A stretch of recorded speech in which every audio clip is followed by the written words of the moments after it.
आज शनि प्रदोष जीवन को सुख देने वाली, संतान समृद्धि वैभव देने वाली। निवेदन है आपसे, सूर्य अस्त का समय हो, प्रदोष का समय, प्रदोष काल, शाम के समय पर कटोरी में सरसों का तेल ले लीजिए। शंकर के शिवलिंग पर किसी मंदिर में जाकर सरसों का तेल शिव पर चढ़ा। तेल चढ़ते समय शंकर के शिवलिंग पर त्रिपुंड बना दें। ये एक उंगली, चीटी उंगली के पास वाली उंगली शंकर के शिवलिंग पर टच कर कर रखें और अपनी मनोकामना पूर्ण कहें। बाबा विश्वनाथ पूरा करता है।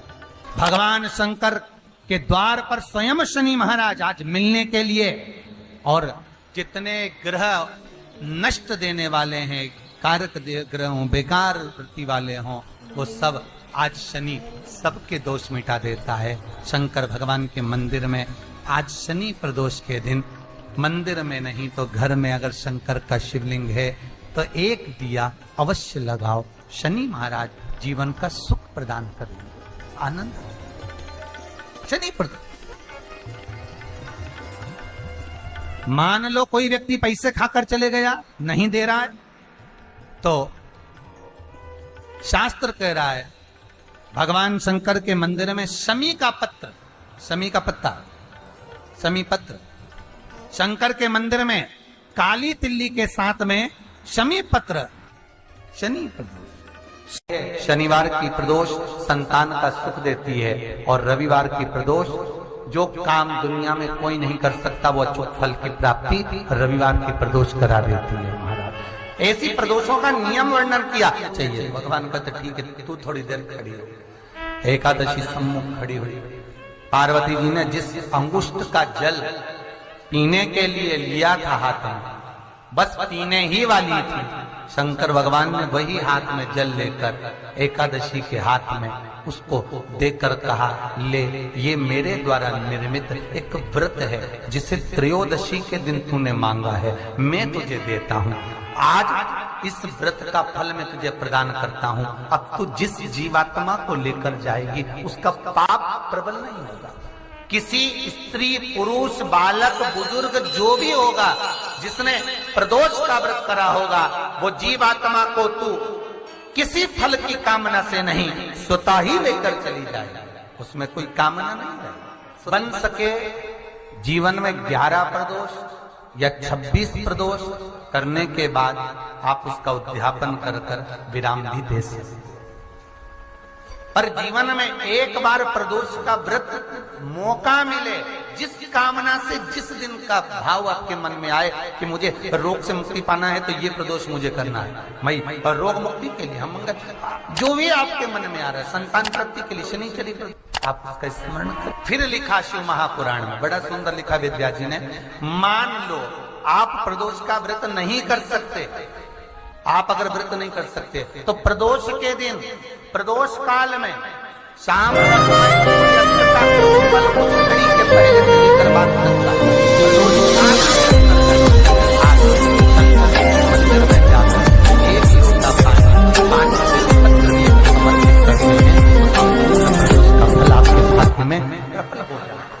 जिस महीने में जो प्रदोष पढ़ा करे, जब प्रदोष पढ़े, बन सके 1 बेलपत्र, बन सके 5 बेलपत्र, शमी पत्र, हरे मूंग, हरा मूंग, बेलपत्र, एक कलश के अंदर थोड़ा सा पानी लेकर 1 बेलपत्र, हरा मूंग, शमी पत्र डालकर और उसमें थोड़ा सा गुड़ डालकर भगवान शिव का स्मरण कर कर प्रदोष काल में, मान लो कोई काम आपका बहुत जरूरी है, बहुत दिनों से आप थक गए हैं, नहीं हो रहा, कर्जा बढ़ रहा है, धन नहीं आ रहा, व्यापार नहीं चढ़ रहा, या कोई समस्या बहुत प्रबल है, कोई एग्जाम में बैठ रहे हो, नहीं हो रहा, परीक्षा भी दे दी है, रिजल्ट आने ही वाला है, तो भी प्रदोष काल में, प्रदोष के समय वो जल, मूंग, शमी पत्र और बेलपत्र और गुड़ का शंकर के शिवलिंग को समर्पित करना प्रारंभ कर दो।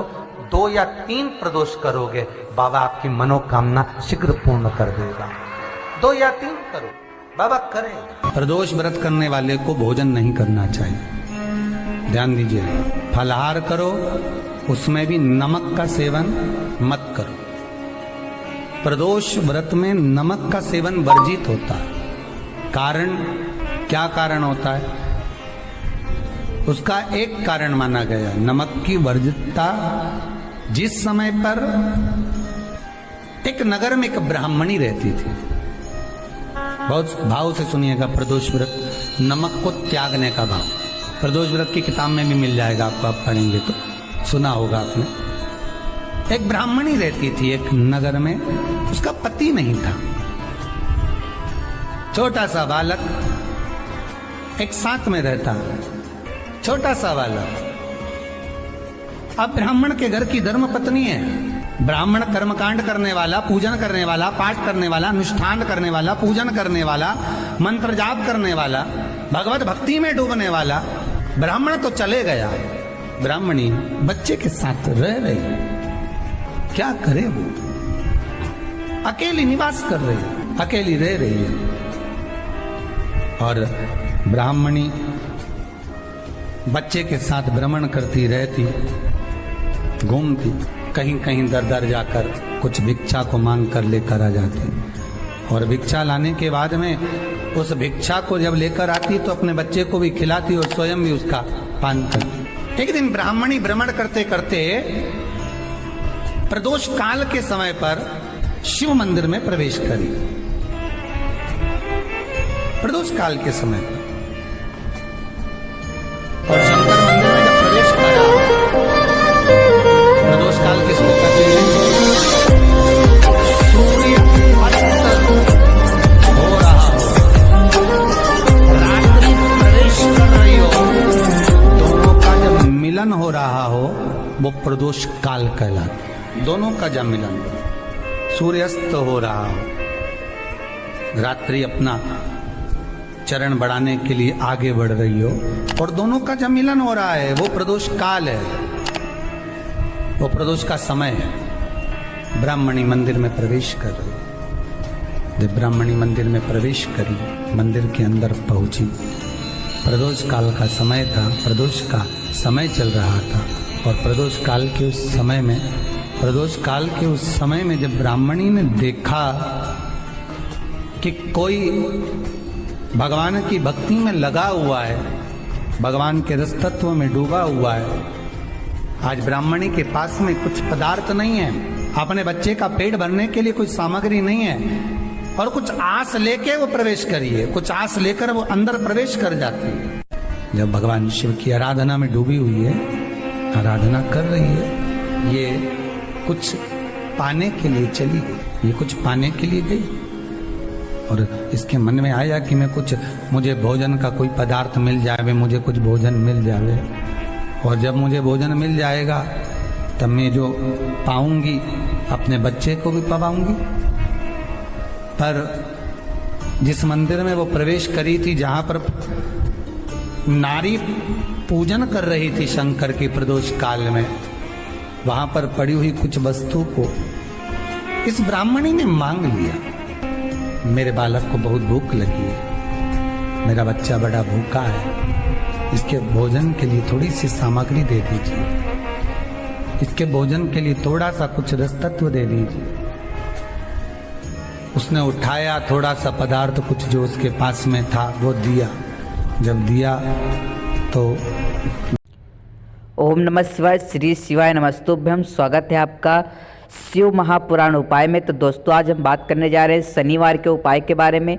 तो दोस्तों शनिवार के दिन यह उपाय ज़रूर करें, धन लाभ प्राप्ति और रोग मुक्ति का महा उपाय है। तो दोस्तों जिन लोगों के जीवन में बहुत ही समस्या चल रही है, बहुत ही कठिनाइयाँ चल रही हैं, तो दोस्तों वो भक्त एक बार इस उपाय को ज़रूर करें। यकीन मानिए बाबा की कृपा से आपके सारे रोग दुख दर्द सब खत्म होंगे और शांति प्राप्त